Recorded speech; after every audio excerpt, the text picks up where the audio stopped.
जय माता दी। प्रेम से बोलिए संतोषी माता की जय। आज शुक्रवार के दिन आप सुनिए संतोषी माता की व्रत कथा। एक बुढ़िया थी और उसके 7 बेटे थे।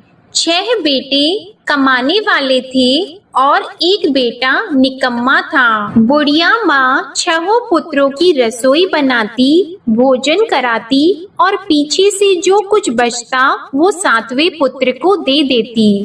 परंतु वह बड़ा भोला भाला था, मन में कुछ विचार नहीं करता था।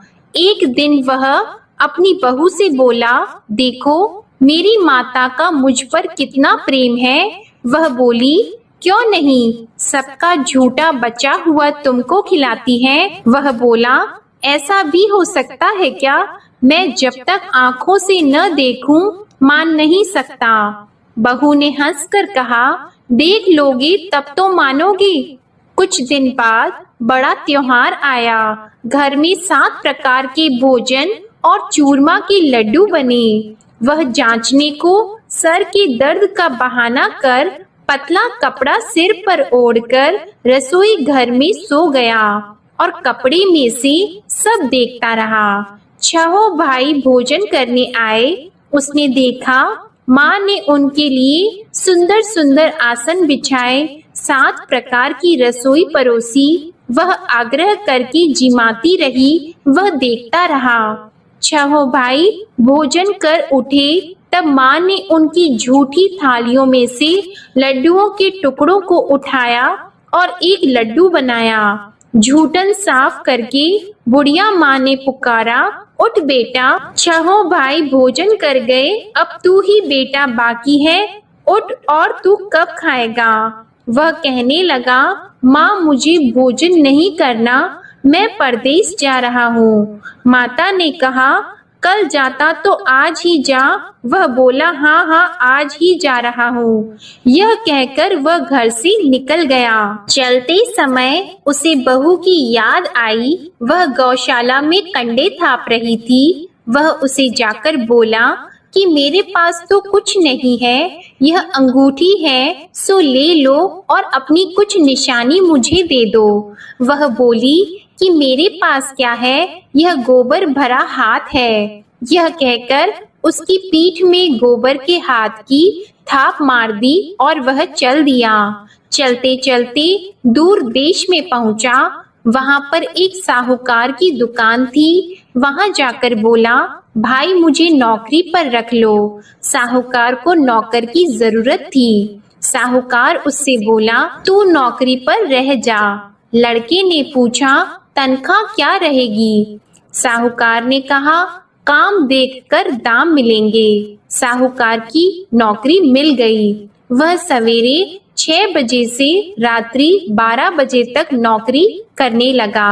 कुछ दिनों में दुकान का लेन देन, हिसाब किताब, ग्राहकों को माल बेचना, सारा काम करने लगा। साहूकार के 7-8 नौकर थे। वे सब चक्कर खाने लगे कि यह नया नौकर बहुत होशियार बन गया है। सेठ ने भी काम देखा और 3 महीने के अंदर ही उसे मुनाफे का साझीदार बना लिया। 12 वर्ष में वह नामी सेठ बन गया और मालिक सारा कारोबार उस पर छोड़कर बाहर चला गया। अब बहू पर क्या बीती वह सुनो। सास ससुर उसे दुख देने लगे। सारी गृहस्थी का काम करा के उसे लकड़ी लेने जंगल में भेजते। इस बीच घर की रोटियों के आटे से भी जो भूसी निकलती उसकी रोटी बनाकर रख दी जाती और फूटे नारियल की नरेली में पानी। इस तरह दिन बीतते रहे। एक दिन वह लकड़ी लेने जा रही थी कि रास्ते में बहुत सी स्त्रियां संतोषी माता का व्रत करती दिखाई दी। वहां यह खड़ी होकर कहने लगी, बहनों, यह तुम किस देवता का व्रत करती हो और इसके करने से क्या फल होता है? इस व्रत के करने की क्या विधि है? यदि तुम अपने इस व्रत का विधान मुझे समझाकर कहोगी तो मैं तुम्हारा बड़ा एहसान मानूंगी। तब उनमें से एक स्त्री बोली, सुनो, यह संतोषी माता का व्रत है। इसके करने से निर्धनता दरिद्रता का नाश होता है, लक्ष्मी आती है, मन की चिंताएं दूर होती हैं, घर में सुख होने से मन को प्रसन्नता और शांति मिलती है। निपुत्री को पुत्र मिलता है, प्रीतम बाहर गया हो तो शीघ्र आता है। कुंवारी कन्या को मनपसंद वर मिलता है। राजद्वार में बहुत दिनों से मुकदमा चलता हो तो वह भी खत्म होता है। कलह क्लेश की निवृत्ति हो, सुख शांति हो, घर में धन जमा हो, पैसा जायदाद का लाभ हो और भी मन में जो कुछ कामना हो वह सब इस संतोषी माता की कृपा से पूरी होती है। स्त्री कहने लगी, 1.25 आने का गुड़ चना लेना, इच्छा हो तो 5.25 आने का लेना या 1.25 रुपए का भी, सहूलियत के अनुसार ही लेना, बिना परेशानी श्रद्धा और प्रेम से जितना भी बन सके सवाया लेना। 5.25 पैसे से 5.25 आने तथा इससे भी ज्यादा शक्ति और भक्ति के अनुसार ले लेना।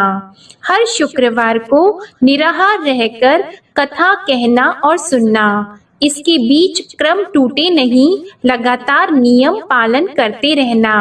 सुनने वाला कोई न मिले तो घी का दीपक जलाकर उसके आगे जल के पात्र को रखकर कथा कहना, परंतु नियम न टूटे। जब तक कार्य सिद्ध न हो नियम पालन करना और कार्य सिद्ध हो जाने पर व्रत का उद्यापन करना। 3 मास में माता फल पूरा करती है। यदि किसी के खोटे ग्रह हो तो भी माता 1 वर्ष में अवश्य कार्य सिद्ध करती हैं। कार्य सिद्ध होने पर ही उद्यापन करना चाहिए, बीच में नहीं करना चाहिए। उद्यापन में 2.5 सेर आटे का खाजा तथा इसी अनुसार से खीर तथा चने का साग बनाना। 8 लड़कों को भोजन कराना। जहाँ तक मिले देवर, जेठ, भाई, बंधु, कुटुंब के लड़के लेना। न मिले तो रिश्तेदारों और पड़ोसियों के लड़के बुलाना। उन्हें भोजन कराकर यथाशक्ति दक्षिणा देना और माता का नियम पूरा करना। उस दिन घर में कोई खटाई नहीं बनाना। यह सब सुनकर बुढ़िया की बहू वहां से चल दी। रास्ते में लकड़ी के बोझ को बेच दिया और उन पैसों से गुड़ चना लेकर माता के व्रत की तैयारी करने लगी। आगे चली और सामने मंदिर है। यह सुनकर माता के मंदिर में जाकर माता के चरणों में लौटने लगी। इसके बाद वह माँ से विनती करने लगी कि हे माँ, मैं निपट मूर्ख हूँ, व्रत के नियम कुछ नहीं जानती हूँ, मैं बहुत दुखी हूँ। हे माता जग जननी, मेरा दुख दूर करो, मैं आपकी शरण में हूँ। माता को दया आई। एक शुक्रवार बीता कि दूसरे शुक्रवार को ही इसके पति का पत्र आया और तीसरे को उसका भेजा हुआ पैसा भी आ पहुंचा। यह देखकर जेठानी मुंह सिकोड़ने लगी। इतने दिनों में इतना पैसा आया, इसमें क्या बढ़ाव है। लड़के ताने देने लगे कि काकी के पास अब पत्र आने लगे, रुपये आने लगा, अब तो काकी की खातिर बढ़ जाएगी, अब तो काकी बुलाने से भी नहीं बोलेगी। बेचारी सरलता से यह कहती है कि भैया पत्र आएगा, रुपए आएंगे तो हम सबके लिए अच्छा है। ऐसा कहकर आंखों में आंसू भरकर संतोषी माता के मंदिर में आकर मातेश्वरी के चरणों में गिरकर रोने लगी। माँ, मैंने तुमसे पैसा नहीं मांगा, मुझे पैसे से क्या काम है, मुझे तो अपनी सुहाग से काम है, मैं तो अपने स्वामी की दर्शन और सेवा मांगती हूँ। तब माता ने प्रसन्न होकर कहा, जा बेटी, तेरा स्वामी आएगा। यह सुनकर खुशी से वह बावली होकर घर जाकर काम करने लगी। अब संतोषी माँ विचार करने लगी, इस भोली पुत्री से मैंने कह तो दिया कि तेरा पति आएगा, पर आएगा कहाँ से? वह तो इसे स्वप्न में भी याद नहीं करता। इसे याद दिलाने तो मुझे ही जाना पड़ेगा। इस तरह माता उस बुढ़िया के बेटे के पास जाकर स्वप्न में प्रकट होकर कहने लगी, साहूकार के बेटे, सोता है या जागता है? वह कहता है, माता सोता भी नहीं हूँ, जागता भी नहीं हूँ, बीच में ही हूँ, कहो क्या आज्ञा है। माँ कहने लगी, तेरा घर बार है या नहीं। वह बोला, मेरा सब कुछ है माता, माँ बाप भाई बहन बहू क्या कमी है। माँ बोली, पुत्र तेरी घरवाली कष्ट उठा रही है, माँ बाप उसे दुख दे रहे हैं, वह तेरे लिए तरस रही है, तू उसकी सुध ले। वह बोला, हाँ माता, यह तो मुझे मालूम है, परंतु जाऊं कैसे। परदेश की बात है, लेन देन का कोई हिसाब नहीं, कोई जाने का रास्ता नजर नहीं आता, कैसे चला जाऊं। माँ कहने लगी, मेरी बात मान, सवेरे नहा धोकर संतोषी माता का नाम लेकर घी का दीपक जलाकर दंडवत कर दुकान पर जा बैठना। देखते देखते तेरा लेन देन चुक जाएगा, जमा माल बिक जाएगा, सांझ होते होते धन का ढेर लग जाएगा। अब तो वह सवेरे बहुत ही जल्दी उठकर मित्र बंधुओं से अपनी सपने की बात कहता है। वे सब उसकी बात अनसुनी करके खिल्ली उड़ाने लगे। कहीं सपने भी सच्चे होते हैं। एक बूढ़ा बोला, देख भाई मेरी बात मान, इस तरह साच झूठ कहने के बदले देवता ने जैसा ही कहा है वैसा ही करना, तेरा क्या जाता है। अब बूढ़े की बात मानकर वह नहा धोकर संतोषी माता को दंडवत कर घी का दीपक जलाकर दुकान पर जा बैठता है। थोड़ी देर में वह क्या देखता है कि देने वाले रुपया लाए, लेने वाले हिसाब लाए। कोठे में भरे सामानों के खरीदार नगद में सौदा करने लगे। शाम तक धन का ढेर लग गया। मन में माता का नाम लेकर प्रसन्न होकर घर जाने के वास्ते गहना कपड़ा सामान खरीदने लगा। यहाँ के काम से निपट घर को रवाना हुआ। उधर बहू बेचारी जंगल में लकड़ी लेने जाती है। लौटते वक्त माताजी के मंदिर पर विश्राम करती है।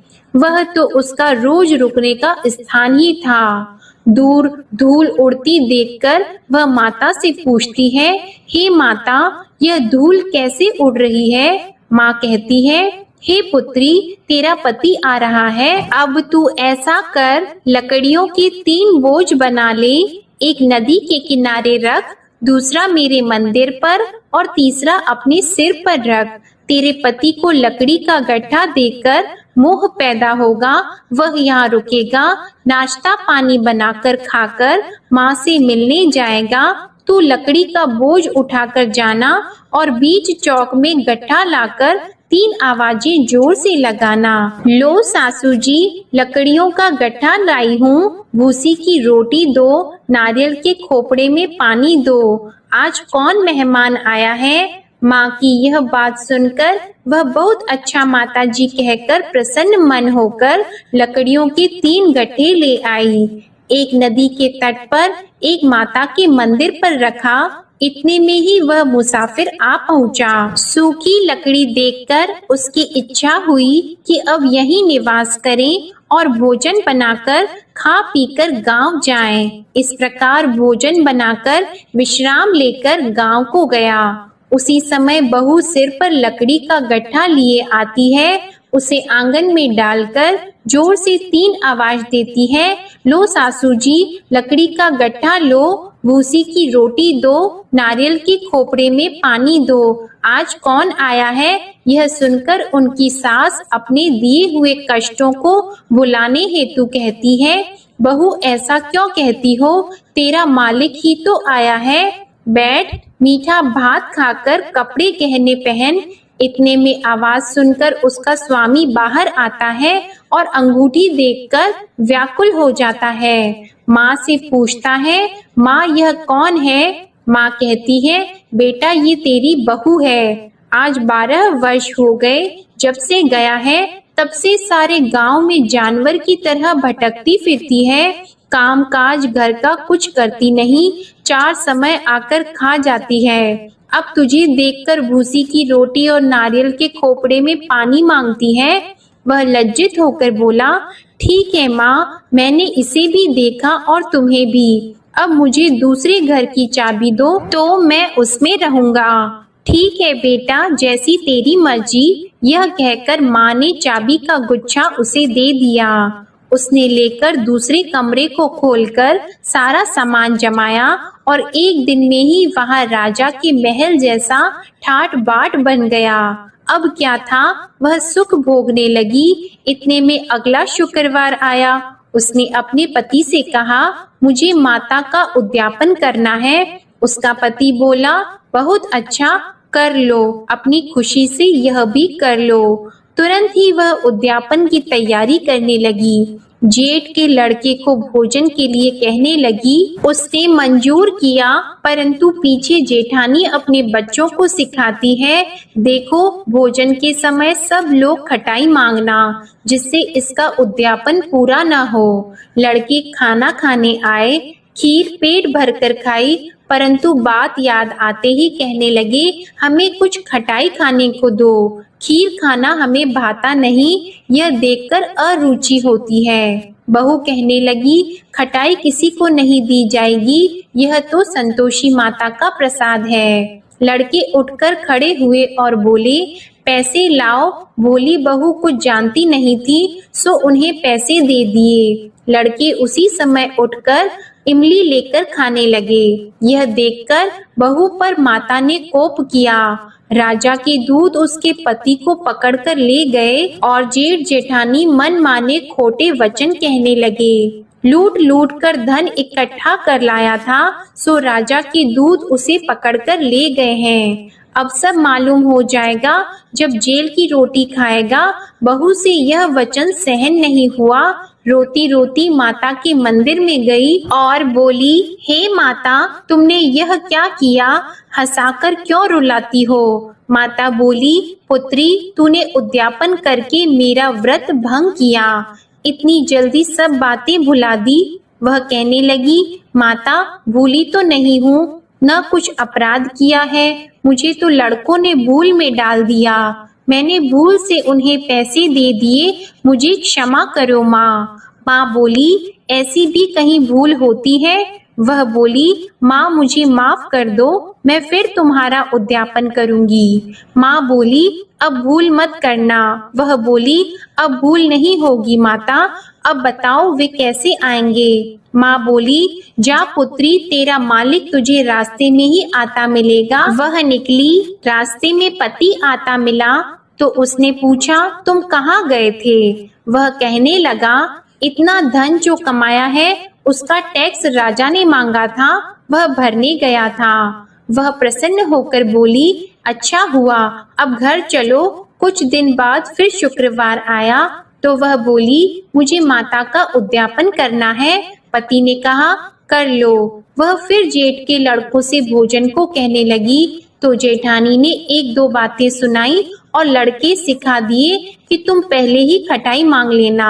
लड़के कहने लगे कि हमें खीर खाना नहीं भाता, कुछ खटाई खाने को दो। तो बहू बोली, खटाई खाने को नहीं मिलेगी, खाना हो तो खाओ। यह कहकर ब्राह्मणों के लड़के लाकर भोजन कराने लगी। यथाशक्ति दक्षिणा की जगह एक एक फल उन्हें दिया।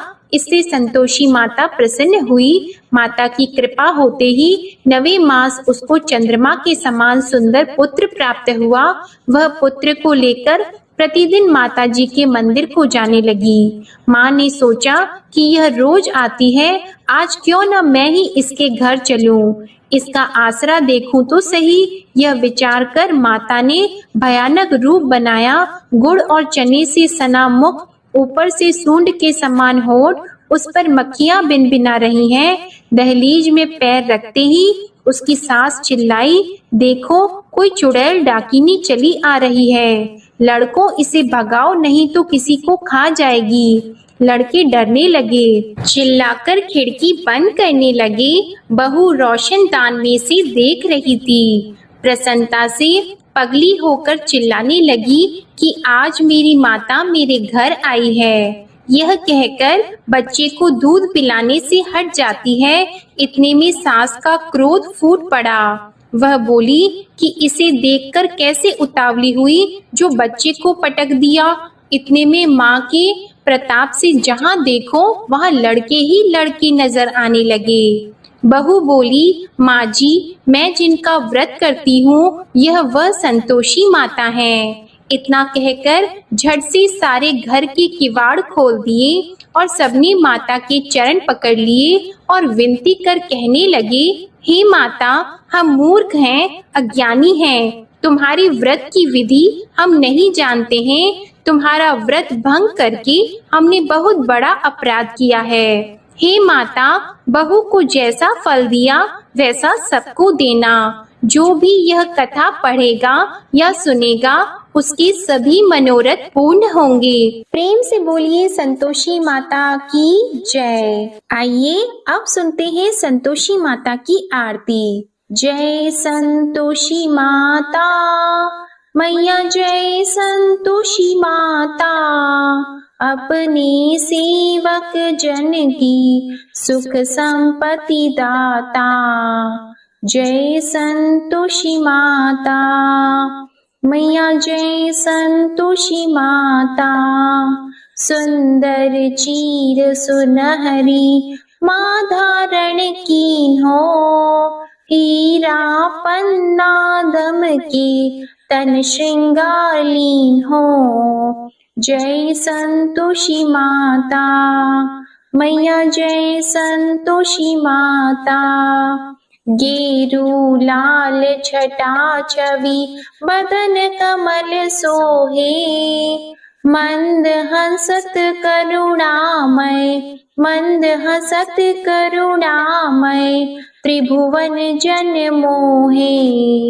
जय संतोषी माता मैया, जय संतोषी माता, स्वर्ण सिंहासन बैठी चवर ढुरे प्यारे, धूप दीप मधुमेवा भोग धरे न्यारे।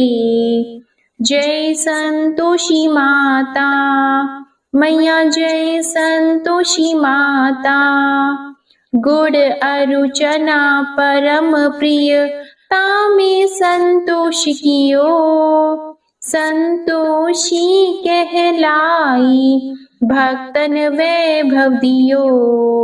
जय संतोषी माता मैया, जय संतोषी माता, शुक्रवार प्रिय मानत आज दिवस सोही, भक्त मंडली छाई कथा सुनत मोही। जय संतोषी माता मैया, जय संतोषी माता, मंदिर जगमग ज्योति मंगल ध्वनि छाई, विनय करी हम बालक चरणन सिर नाई। जय संतोषी माता मैया, जय संतोषी माता, भक्ति भावमय पूजा अंगीकृत कीजिए, जो मन बसे हमारी इच्छा फल दीजिए। जय संतोषी माता मैया, जय संतोषी माता, दुखी दरिद्री रोगी संकट मुक्त किए, बहु धन धान्य भरे घर सुख सौभाग्य दिए। जय संतोषी माता मैया, जय संतोषी माता, ध्यान धरियो जिस जन ने मन वांछित फल पायो, पूजा कथा श्रवण कर घर आनंद आयो। जय संतोषी माता मैया, जय संतोषी माता, शरण गहे की लज्जा राखियो जगदम्बे, संकट तू ही निवारे दयामयी अम्बे। जय संतोषी माता मैया, जय संतोषी माता, संतोषी माँ की आरती जो कोई नर गावे, रिद्धि सिद्धि सुख संपत्ति जी भर कर पावे। जय संतोषी माता मैया, जय संतोषी माता, जय संतोषी माता।